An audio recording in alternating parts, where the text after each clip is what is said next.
الحمد للہ وحدہ والصلاة والسلام علی من لا نبی بعدہ لا نبی بعدہ ولا رسول بعدہ ولا معصوم بعدہ لا شریعت بعد شریعتہ ولا امت بعد امتہ ولا رسالت بعد رسالتہ وصلی علی سید الرسل وخاتم الانبیاء وعلی آلہ واصحابہ الذین هم خلاصۃ العرب العرباء وخیر الخلائق بعد الانبیاء اما بعد فاعوذ باللہ من الشیطان الرجیم بسم اللہ الرحمن الرحیم هو الذی ارسل رسولہ بالهدى ودين الحق ليظهره على الدين كله وكفى بالله شهيدا محمد رسول الله والذين معه أشداء على الكفار رحماء بينهم قال النبي صلى الله عليه وسلم إن الله اختارني واختار لي أصحابي صدق الله وصدق رسوله النبي الكريم درود شریف شوق و محبت کے ساتھ اللهم صل على سيدنا ومولانا محمد وعلى آل سيدنا ومولانا محمد وبارك وسلم ثم صل عليه. یہ آرزو ہے کہ اپنے آقا کو دھڑکنوں کا سلام لکھوں. یہ آرزو ہے کہ اپنے آقا کو دھڑکنوں کا سلام لکھوں. لفظ سے شبنم کے موتی لے کر میں ان کے قدموں کے نام لکھوں. میں ان کا ادنا سا امتی ہوں، میں کیسے ان کا شان لکھوں. خدا سے الفاظ سحر عطا ہوں تو پھر میں ان کا کلام لکھوں. پتہ نہیں یہ میری عقیدت ہے یا ان سے نسبت کا سلسلہ کہ روزہ جب تک نہ دیکھ پاؤں بہشت کو نہ تمام لکھوں. اور آقا کائنات دے رنگ برنگ کھانے تیری جواں دی روٹی تو میں وار دیواں. کائنات دے رنگ برنگ کھانے تیری جواں دی روٹی تو میں وار دیواں. تے وس چلے تے فلک دا چند لا کے گنبد خضرا دی چوٹی تو میں وار دیواں. تے عصا جے ملے مینوں موسیٰ کلیم والا تیرے ہاتھ دی سوٹی تو میں وار دیواں. تے شہنشاہی دا جے کر مینوں تاج ملے تیرے صدیق دی جتی تو میں وار دیواں. انتہائی واجب الاحترام قابل صد تعظیم و تکریم بزرگوں، دوستوں اور بھائیوں، گراں قدر علماء کرام، آپ حضرات کے سامنے جلوہ افروز بھی ہیں اور اپنے خیالات کا اظہار فرما بھی چکے ہیں. وقت بہت بیت چکا ہے، یقیناً آپ حضرات نے آرام بھی کرنا ہے. انتہائی مختصر وقت میں آپ حضرات کے سامنے کائنات کی اس عظیم ہستی کو نذرانہ عقیدت پیش کرنے کی سعی کروں گا. جو ہستی نہ ہوتی تو یہ کائنات نہ ہوتی. مقصود کائنات، وجہ کائنات حضرت محمد مصطفیٰ صلی اللہ علیہ وسلم. مجھ سے پہلے مناظر اسلام، عالم باعمل حضرت مولانا ذیشان حیدر صاحب بہت خوبصورت گفتگو آپ حضرات کے گوشتگار کر چکے ہیں. یار اس کو ایک جگہ پہ رہنے دو بھائی، یہ چھوڑ دو، اس کی ضرورت ہی نہیں ہے. جو آواز میری ہے نا بس وہ ان کو دے دو، شور کی ضرورت نہیں ہے، جتنی کم کھل سکتی ہے اتنی کم کھولو. میں شکریہ ادا کرتا ہوں اور مبارکباد پیش کرتا ہوں ہماری جماعت کے فخر اور ناز، ہمارے یہاں کے جماعتی دوستوں کے رہنما، عزت مآب محترم المقام جناب حضرت مولانا عطاء الرحمن لغاری صاحب کو، کہ جنہوں نے اس خوبصورت محفل کا انعقاد کیا اور پھر مجھے اس قابل سمجھا کہ میں آپ حضرات کے سامنے چند ایک گزارشات پیش کرنے میں کامیاب ہو جاؤں گا. دعا فرمائیں اللہ تعالی ہم سب کو حق سچ کہنے، سننے اور اس پر عمل کرنے کی توفیق عطا فرمائیں. ربیع الاول کا مقدس مہینہ ہے. اس مہینے میں نبی اکرم صلی اللہ علیہ وسلم کی ولادت بھی ہے. اسی مہینے میں آپ صلی اللہ علیہ وسلم کی بعثت بھی ہے. اسی مہینے میں آپ صلی اللہ علیہ وسلم کی ہجرت بھی ہے، اور اسی مہینے میں آپ صلی اللہ علیہ وسلم کی رحلت بھی ہے. آپ دنیا میں تشریف لائے تو مہینہ ربیع الاول تھا. آپ کو اللہ نے نبوت عطا کی تو مہینہ ربیع الاول کا تھا. آپ مکے سے چلے، یثرب پہنچے، یثرب کو مدینہ بنایا، مدینہ کو منورہ بنایا تو مہینہ ربیع الاول تھا. آپ نے جتنا اللہ سے دیا وہ سارا امت کو دیا، اور دنیا سے تشریف لے گئے تب بھی مہینہ، بولو، مہینہ ربیع الاول کا تھا. اس مٹی پہ ہم سانس لے رہے ہیں. اس مٹی کی یہ خاصیت ہے کہ جب بھی ربیع الاول کا مہینہ آتا ہے تو اس مٹی کے مسلمان اپنے اپنے انداز میں ہادی عالم صلی اللہ علیہ وسلم کو اپنی عقیدتوں کا خراج پیش کرتے ہیں، نذرانہ عقیدت پیش کرتے ہیں. کوئی مجالس منعقد کر کے، کوئی جلسے منعقد کر کے، کوئی جمعوں کے اجتماعات میں، کوئی سیمینار اور کوئی جلوس منعقد کر کے، گلیوں میں، بازاروں میں آپ حضرات کو نظر آتا ہوگا. لوگ یہ کہتے ہوئے بھی نظر آتے ہوں گے کہ سرکار تشریف لائے ہیں. مختلف بینرز پڑھنے کا موقع ملتا ہے.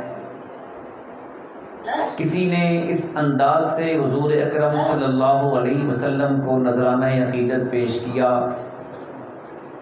بینر پہ یہ لکھا کہ کی محمد سے وفا تو نے تو ہم تیرے ہیں، یہ جہاں چیز ہے کیا لوح و قلم تیرے ہیں. کسی نے یوں نذرانہ عقیدت پیش کیا کہ اس کی لوری کے لیے لفظ کہاں سے لاؤں، سارے عالم کے مقدر کو جگایا جس کے جھولے پہ ملائک نے ترانے چھیڑے، قیصر و کسریٰ کی منڈیروں کو ہلایا جس نے. ہمارے پنجاب میں ایک جملہ بہت زیادہ لکھا، پڑھا، سنا اور سنایا جاتا ہے. آپ نے بھی کئی مرتبہ پڑھا ہوگا. بڑے سے بینر پہ لکھا ہوتا ہے خوشی ہے آمنہ کے لال کے تشریف لانے کی. خوشی ہے، بولیں. اچھا جنہوں نے پڑھا ہے وہ بولیں خوشی ہے آمنہ کے لال کے تشریف لانے کی. اچھا اب جو خوش ہیں وہ بولیں خوشی ہے آمنہ کے لال کے تشریف لانے کی. ہم بچپن سے یہ جملہ دیکھتے آ رہے ہیں، سنتے آ رہے ہیں، پڑھتے آ رہے ہیں. جب بھی ربیع الاول کا مہینہ آتا ہے میری گلی میں بینر لگتا ہے، لکھنے والا لکھتا ہے خوشی ہے. کھڑا تو میں نہیں کروں گا آپ کو، ہاتھ بھی نہیں کھڑے کرواؤں گا، لیکن بولنا پڑے گا آپ کو. ہر خطیب کی اپنی مجبوری ہے، میری اپنی مجبوری ہے. بولیں گے نہیں بولیں گے بھی؟ سارے بولیں خوشی ہے آمنہ کے لال کے تشریف لانے کی. میرے ذہن میں ایک سوال تھا کہ کیا آمنہ کے لال ایک ہی مرتبہ تشریف لائے مکے میں؟ بولو بھئی، ایک مرتبہ مکے میں تشریف لائے. جب میں نے سیرت کا مطالعہ کرنا شروع کیا، ان علماء کے قدموں میں بیٹھنا شروع کیا، تو مجھے اندازہ ہوا کہ سرکار مکے میں ایک مرتبہ نہیں آئے، بار بار آئے ہیں. کبھی عالم ارواح سے ربیع الاول کے مہینے میں آمنہ کی گود میں تشریف لائے. یہ دن بھی خوشی کا دن تھا. محبوب پیغمبر کی ماں سیدہ آمنہ خوش ہے، محبوب پیغمبر کی دائیہ سیدہ ام ایمن خوش ہے، محبوب پیغمبر کے گھر کے سربراہ عبد المطلب خوش ہیں، محبوب پیغمبر کے پہلے پڑوسی ابو طالب خوش ہیں، محبوب پیغمبر کے علاقے والے، بستی والے، محلے والے سب خوش ہیں. کیوں؟ خوشی ہے آمنہ کے لال کے، بولو، خوشی ہے آمنہ کے لال کے تشریف لانے کی. آمنہ کے لال عالم امر سے عالم خلق میں آئے، عالم ارواح سے عالم دنیا میں آئے، تو مکے کا بچہ بچہ بولا خوشی ہے آمنہ کے لال کے تشریف لانے کی. لیکن رب اکبر نے جو اعلان بعد میں کیا وہ یہ تھا، وَلَلْآخِرَةُ خَيْرٌ لَكَ مِنَ الْأُولَىٰ. ہے ہادی عالم، میں رب یہ تجھ سے وعدہ کر رہا ہوں، تیرا دنیا میں آنے کا پہلا دن صرف خوشی کا نہیں ہوگا، بلکہ تیرا ہر دن پہلے دن سے بہتر بنا دوں گا. تیرا آنے والا ہر لمحہ پہلے لمحے سے بہتر بنا دوں گا. تیری ہر آنے والی گھڑی پہلی گھڑی سے بہتر بنا دوں گا. تیرا ہر آنے والا سال پہلے سال سے بہتر بنا دوں گا. تیری ہر آنے والا ہفتہ پہلے ہفتے سے بہتر بنا دوں گا. اب یہ پہلا دن ہے سرکار کا، دنیا کہہ رہی ہے خوشی ہے آمنہ کے لال کے تشریف لانے کی. پھر ایک وقت آیا ہے، سیدہ حلیمہ نے آمنہ کے لال کو اپنی گود میں اٹھایا ہے، سواری پہ سوار ہوئی ہے، اپنے قبیلے کی طرف دوڑتی ہوئی گئی ہے. تو آج قبیلہ بنو سعد کا ہر فرد بھی یہی کہتا ہے کہ خوشی ہے آمنہ کے لال کے تشریف لانے کی. ہے یا نہیں ہے؟ بولو. آمنہ کے لال دنیا میں آئے وہ دن بھی خوشی کا، مائی حلیمہ سعدیہ کی بستی میں آئے وہ دن بھی، بولو بولو بولو، وہ دن بھی خوشی کا. حلیمہ سعدیہ نے جب آمنہ کے لال کی تربیت کر کے واپس آمنہ کے حوالے کیا، یہ دن بھی خوشی کا. سیدہ آمنہ نے 6 سال کی عمر میں سرکار صلی اللہ علیہ وسلم کو اپنے سسر اور آپ کے دادا عبد المطلب کے ساتھ سیدہ ام ایمن کے ساتھ پہلا سفر حجاز کا کروایا. محبوب پیغمبر مکے سے نکلے ہیں اور یثرب کے علاقے میں بنو نجار کے قبیلے میں اپنے ننہال پہنچے ہیں. تو میرے محبوب پیغمبر کے اعزاء و اقربا نے، میرے محبوب پیغمبر کے ماموں نے، میرے محبوب پیغمبر کی خالاؤں نے یہ بھی کھڑے ہو کر استقبال کیا اور انہوں نے بھی کہا خوشی ہے آمنہ کے لال کے تشریف لانے کی. میرے محبوب پیغمبر جب پروان چڑھتے ہیں 10 سال کی عمر میں پہنچتے ہیں، میرے محبوب پیغمبر پہلا سفر تجارت کرتے ہیں، اس قافلے میں شامل ہوتے ہیں. بحیرہ راہب نے جب آمنہ کے لال کو پہاڑی سے اتر کے نیچے آتے ہوئے دیکھا، ان پتھروں کو جھکتے ہوئے دیکھا، ان درختوں کو جھکتے ہوئے دیکھا، پتھروں کو سلامی کرتے ہوئے دیکھا، تو بحیرہ راہب نے بھی کہا خوشی ہے آمنہ کے لال کے تشریف لانے کی. اس راہب نے خطرے سے آگاہ کر کے سرکار کو واپس کیا. میرے محبوب پیغمبر باحفاظت دوبارہ مکے پہنچے ہیں تو مکے کا ہر فرد پھر بولا ہے خوشی آمنہ کے لال کے تشریف لانے کی. میرے محبوب پیغمبر عرب کی سب سے پہلی جنگ میں اپنے چچاؤں کے ساتھ شرکت کرتے ہیں. 15 سال کی عمر ہے. جس صف میں میرے محبوب پیغمبر کھڑے ہیں اس صف کا ہر فرد بولا ہے کہ یہ عبداللہ کا در یتیم ہے، تلوار اٹھانے کے قابل ہو گیا ہے. ہر بندے نے کہا خوشی آمنہ کے لال کے تشریف لانے کی. میرے محبوب پیغمبر 16 سال کی عمر میں عرب کی سب سے بڑی صلح میں شرکت کرتے ہیں. اس جرگے کے ہر فرد بولا خوشی ہے آمنہ کے لال کے تشریف لانے کی. اور بیت اللہ کے مطاف میں عرب کے سردار آپس میں لڑنے لگے. ایک سمجھدار بولا, اس نے کہا ایسا کرتے ہیں, آج جنگ کو عارضی طور پر بند کرتے ہیں, تلواروں کو نیام میں رکھتے ہیں, کل کی تاریخ میں جو سب سے پہلے بیت اللہ میں داخل ہوگا اس سے فیصلہ کروائیں گے. اگلا دن چڑھا ہے, محبوب پیغمبر کے گھر کا در کھلا ہے. آمنہ کے لال اپنا امامہ پہن کے بیت اللہ کے مطاف میں آتے ہیں. بچے بھی دیکھ رہے ہیں, بڑے بھی دیکھ رہے ہیں, سردار بھی دیکھ رہے ہیں. ہر ایک کی نگاہ جب آمنہ کے لال کے چہرے پر پڑی ہے, ہر سردار بولا ہے خوشی ہے آمنہ کے لال کے تشریف لانے کی. خوشی ہے یا نہیں ہے؟ توجہ, میرے محبوب پیغمبر میں بات مختصر کر رہا ہوں, جو کہنا چاہتا ہوں وہاں آ رہا ہوں. میرے محبوب پیغمبر اپنی حیات طیبہ کے 37ویں سال میں اپنے گھر کے ماحول کو چھوڑ کر, بستی کے ماحول کو چھوڑ کر, اپنی بچیوں, اپنی رفیقہ حیات کو چھوڑ کر او جبل النور کے اوپر غار حرا میں 3 سال کا اعتکاف کرتے ہیں.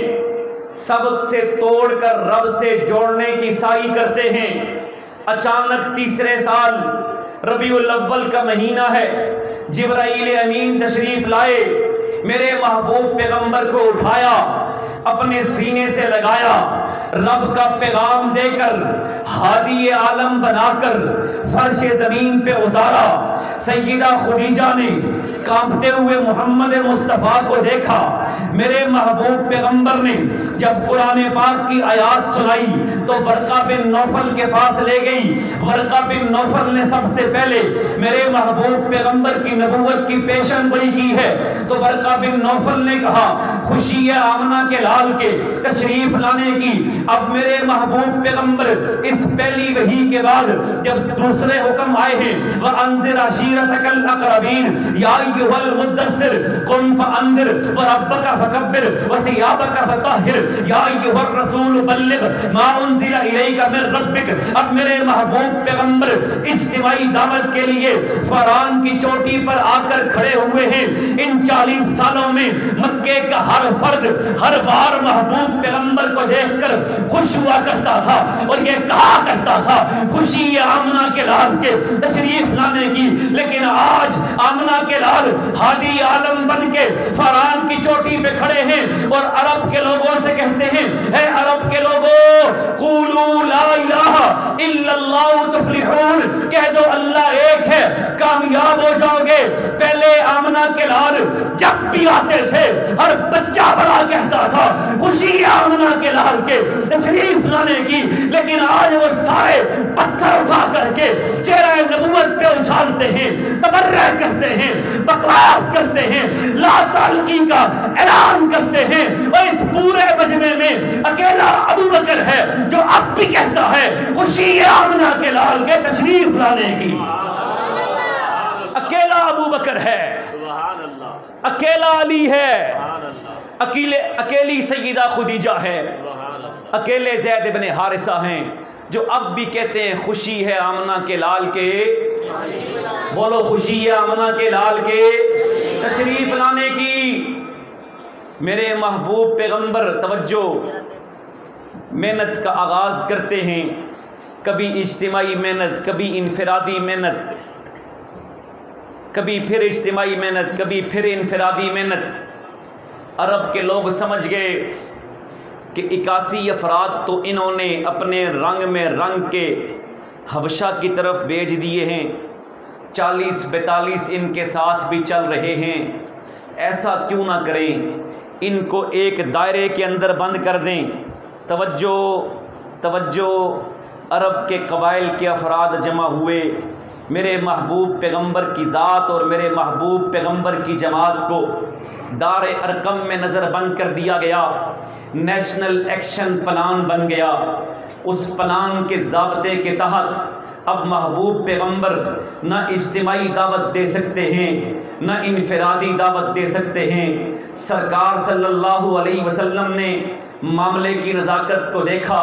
رات کی تاریکی میں دار ارقم کا دروازہ کھلتا ہے, سرکار کوئے صفا پہ آتے ہیں، بیت اللہ کے مطاف کے قریب کھڑے ہو کر بڑے مقدس مقام پہ بڑی مقدس ذات کے سامنے بڑے مقدس ہاتھوں کو اٹھا کر اللہ سے کچھ مانگتے ہیں، یا اللہ دو میں سے ایک دے دے۔ توجہ کرنا، میں کچھ کہنے لگا ہوں، یا اللہ دو میں سے ایک دے دے۔ دو نام میرے محبوب پیغمبر نے پیش کیے تھے، ایک کا نام عمر ہے، ایک کا نام عمر ہے، ایک ابن ہشام ہے، ایک ابن خطاب ہے۔ دونوں کی کوالٹیاں مختلف ہیں، دونوں کا انداز مختلف ہے، دونوں کا رہن سہن مختلف ہے۔ میرے محبوب پیغمبر جب دار ارقم سے نکلے تھے تو یہ سوچ کر نکلے تھے کہ میرے پاس تو 40 افراد ہیں، یا اللہ ان 40 کو یا بڑھانے والا بھیج دے، جو ان 40 کے قریب آئے تو بڑھانے والا بھیج دے، یا اللہ کوئی ایسا سردار دے دے جس کا جتھا مضبوط ہو، جس کی جماعت مضبوط ہو، جس کے غلام زیادہ ہوں، جس کے تعلقات زیادہ ہوں، یا اللہ یا ہشام کا بیٹا عمر دے دے۔ جب یہ آئے گا اس کے گھر کے افراد بھی آئیں گے، اس کے احباب بھی آئیں گے، اس کے دوست بھی آئیں گے، اس کے قبیلے کے افراد بھی آئیں گے، دیگر قبائل میں اس کے تعلقات ہیں وہ لوگ بھی آئیں گے۔ ہم 40 ہیں، ہم بڑھ کر کے 100 ہو جائیں گے، 200 ہو جائیں گے، یا اللہ یا یہ سردار کا بیٹا دے دے جو 40 کو آ کر بڑھا دے۔ یا اللہ اگر تجھے وہ پسند نہیں ہے، 40 کو بڑھانے والا پسند نہیں ہے، تو پھر ان 40 کو بچانے والا دے دے۔ میرے محبوب پیغمبر کو رب نے کہا سرکار ہاتھ چہرے پہ ملیے، آمنہ کے لال آج کی رات بس انتظار کیجئے، آپ کی دعا کی قبولیت کا وقت ہو رہا ہے۔ بڑھانے والا نہیں، 40 کو بچانے والا خطاب کا بیٹا عمر بھیج رہا ہو۔ زور سے کہہ سبحان اللہ۔ آج میرے محبوب پیغمبر پھر تشریف لائیں، سیدنا فاروق اعظم عمر ابن الخطاب سرکار کے ہاتھ پہ ہاتھ رکھ کے کلمہ پڑھتے ہیں، نیشنل ایکشن پلان کی دجیاں بکھر جاتی ہیں، سارے ضابطے اور بندھن ٹوٹ جاتے ہیں۔ جس نعرے پر پابندی تھی وہ نعرہ لگنے کا وقت آ گیا ہے۔ وَلَسَوْفَ يُعْطِيكَ رَبُّكَ فَتَرْضَىٰ، وعدہ پورا ہو رہا ہے۔ وَلَلْآخِرَةُ خَيْرٌ لَكَ مِنَ الْأُولَىٰ، وعدہ پورا ہو رہا ہے۔ محبوب پیغمبر کو خطاب کا بیٹا کہتا ہے سرکار آج کی عبادت یہاں چھپ کر نہیں ہوگی، نظر بندی کی صورت میں نہیں ہوگی، اس باب ابراہیم نے جو اللہ کا گھر تعمیر کیا ہے اس باب ابراہیم کے مقام کے قریب جا کر ہوگی۔ بیت اللہ کے سامنے تکبیر کے نعرے بلند ہوں گے۔ خطاب کے بیٹے عمر کو محبوب پیغمبر نے مسکرا کر دیکھا، فرمایا عمر سنبھال لے گا۔ کہا سرکار کل جب تلوار دینے والوں نے دی تھی اس وقت جرگے کے اندر دارالندوہ کے پارلیمنٹ کے فلور پر کوئی ایک بچہ ایسا نہیں تھا، کوئی ایک نوجوان ایسا نہیں تھا جو اس تلوار کو اٹھاتا۔ جب اٹھائی میں نے تھی تو اس سے تو ظاہر ہوتا ہے کہ مکے کی کوئی ایک ماں بھی ایسی نہیں ہے جو خطاب کے بیٹے کا مقابلہ کرے۔ بس آپ نے آگے بڑھنا ہے اور ان اللہ کی ضربیں بیت اللہ کے مطاف میں لگانی ہے۔ توجہ توجہ توجہ، محبوب پیغمبر نے صحابہ کرام کی دار ارقم میں صفیں بنانا شروع کر دی ہیں۔ 4 5 افراد کو محبوب پیغمبر نے قطاروں میں کھڑا کر دیا ہے اور اس قطار کے دائیں طرف محبوب پیغمبر کی جماعت کا محافظ عبد المطلب کا بیٹا امیر حمزہ ہے اور اس جلوس کے بائیں طرف میرے محبوب پیغمبر کی فوج کا سپاہی خطاب کا بیٹا عمر ہے۔ قیادت سرکار خود کر رہے ہیں۔ یہ پہلا جلوس ہے، یہ پہلا جلوس ہے جو خطاب کے بیٹے عمر کے ایمان لانے کی اگلی تاریخ میں منعقد ہے۔ دار ارقم سے یہ جلوس نکلتا ہے، تکبیر کے نعرے ہیں، اللہ اکبر کے نعرے ہیں، میرے محبوب پیغمبر زبان سے بولتے ہیں لا الہ الا اللہ اور محبوب پیغمبر کی جماعت بولتی ہے اللہ اکبر۔ نبی نے کیا بولا؟ لا الہ، سارے بولیں لا الہ، اور صحابہ نے کیا بولا؟ اللہ، سارے بولو۔ اچھا تھوڑی دیر کے لیے آنکھیں بند کرو، اپنے آپ کو دار ارقم میں پہنچا ہوا سمجھو۔ سرکار قیادت کر رہے ہیں، امیر حمزہ اور عمر آپ کی حفاظت پہ ہیں، ذرا آنکھیں بند کر کے سرکار کے نعرے کا جواب دو۔ میرے محبوب پیغمبر صلی اللہ علیہ وسلم نے نعرہ لگایا تھا لا الہ الا اللہ، صحابہ کیا بولے تھے؟ زور سے لا الہ الا اللہ، لا الہ الا اللہ، لا الہ الا اللہ، لا الہ الا اللہ۔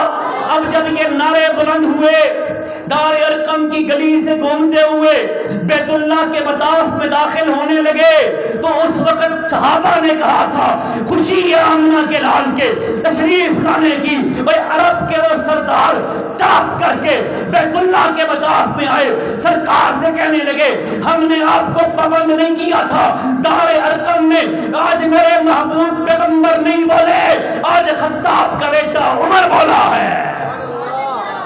خوشی آمنہ کے لال کے، زور سے خوشی آمنہ کے لال کے۔ آخری بات کر رہا ہوں، وہ فاران کی چوٹی پر میرے محبوب پیغمبر صلی اللہ علیہ وسلم کو جب پیغام دیتے ہوئے سنا گیا تو اس وقت مشرکین مکہ کو ایک جملہ کہا تھا کہ ہے عرب کے لوگوں، اگر یہ کلمہ پڑھ لو گے کائنات کی حکومتیں تمہارے قدم چوم لیں گی، کائنات کی سرداری تمہارے حصے میں آ جائے گی۔ اس وقت دیکھنے والوں کو بھی نظر نہیں آ رہا تھا کہ سرکار کیا کہنا چاہتے ہیں۔ دیکھنے والے جن کے دماغ میں، جن کے چہرے پر آنکھیں فٹ تھی، ان دیکھنے والوں کو بھی نظر نہیں آ رہا تھا کہ سرکار کیا فرمانا چاہتے ہیں۔ لیکن رات کی تاریکی میں چھپ کر نکلنے والے ہادی عالم آج دن کے اجالے میں مکے کو فتح کرنے کے لیے آئے تو آج اندھوں کو بھی نظر آ گیا ہے کہ انقلاب آ گیا ہے۔ اندھے بھی دیکھ رہے ہیں، اندھے بھی۔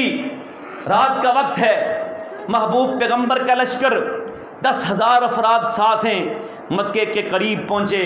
رمضان شریف کی 18ویں شب ہے۔ محبوب پیغمبر نے کہا آج رات کو مکے میں داخل نہیں ہوں گے، آج دن کے اجالے میں داخل ہوں گے۔ یہ بات مکے والوں تک پہنچ گئی کہ صبح کی تاریخ ہے اور مکہ فتح ہونے والا ہے۔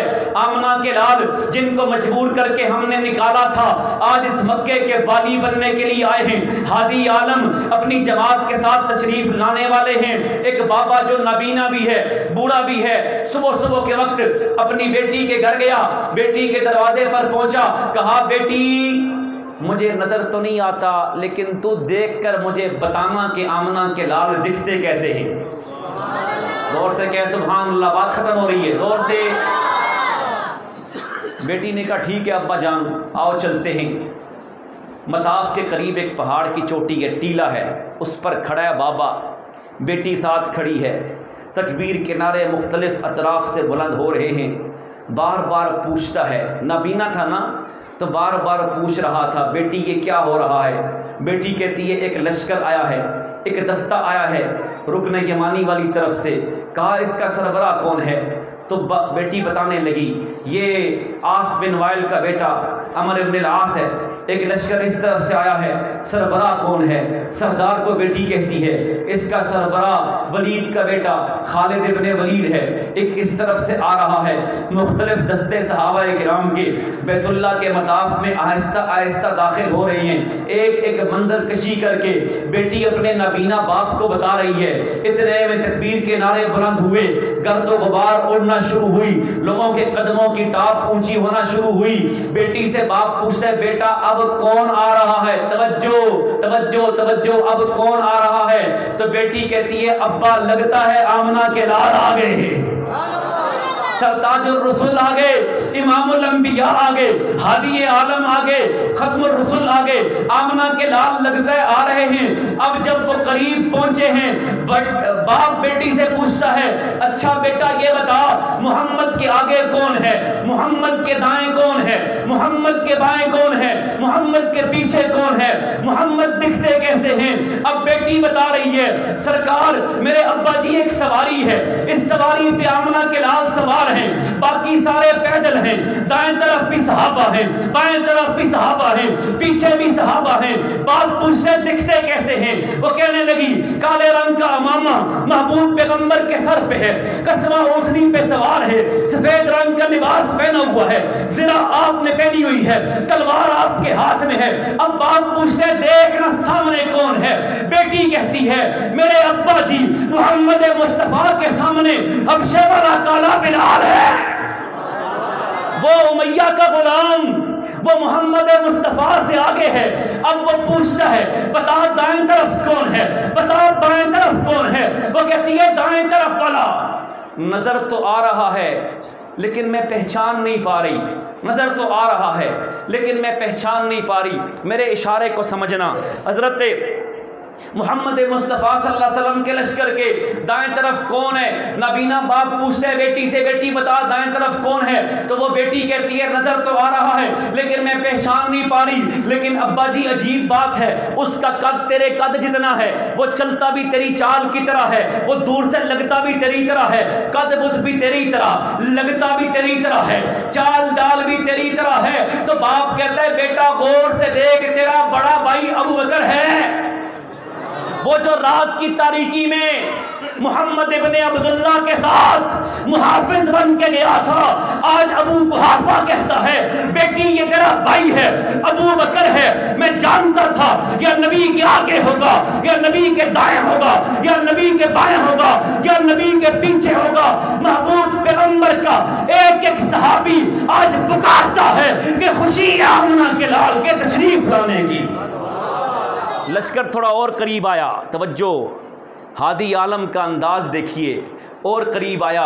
ابو قحافہ کہتے ہیں بیٹا اس سے پہلے کہ ان دونوں کی نگاہ ہمارے چہروں پر پڑے ہمیں شرمندگی ہو، ہم نے انہیں کل نہیں پہچانا، کل جب یہ کہہ رہے تھے یہ کلمہ پڑھ لو کائنات کی حکومتیں تمہارے قدموں میں جھک کے سلام کریں گی، ہم اس وقت نہیں مانتے تھے، آج شرمندگی ہوگی۔ اس سے پہلے کہ تیرے بڑے بھیا دیکھ لیں، میرا بیٹا دیکھ لے، چل ہم نکلتے ہیں۔ ابو قحافہ مڑنے لگا، ابو بکر کی نگاہ پڑ گئی، ابو بکر نے اجازت لی آقا سے اور چل پڑے، اپنے ابا کے قریب آئے، ابا کو علیک سلیک کی سلام کیا اور کہا بابا اب تو مان لے وہ اللہ کا پیغمبر ہے، اب تو مان لے اللہ کا نبی ہے، رسول ہے، پیغمبر ہے، ہادی عالم ہے۔ ابو قحافہ کہتا ہے بیٹا شرمندہ نہ کر، بس ملاقات کروا دے، محبوب پیغمبر حتیم میں تشریف فرما ہے۔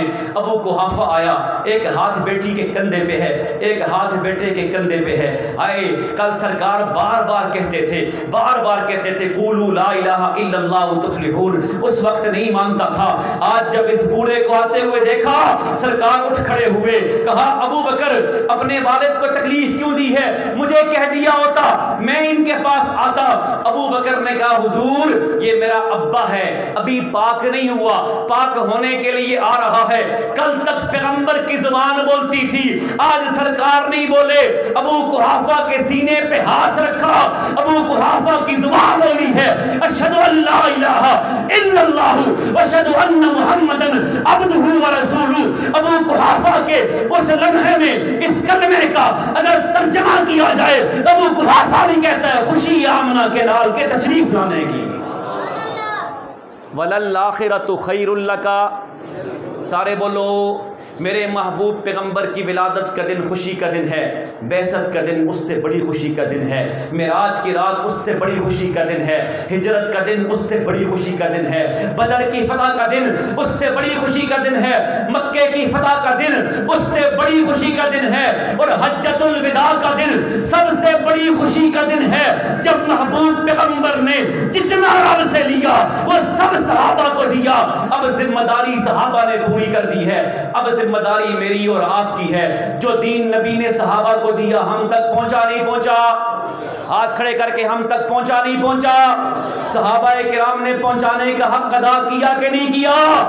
پاکستان میں سرکار تشریف نہیں لائے لیکن قرآن پہنچا، نام محمد پہنچا، نظام محمد پہنچا، شریعت محمدیہ پہنچی۔ پہنچانے والے کون؟ زور سے کون؟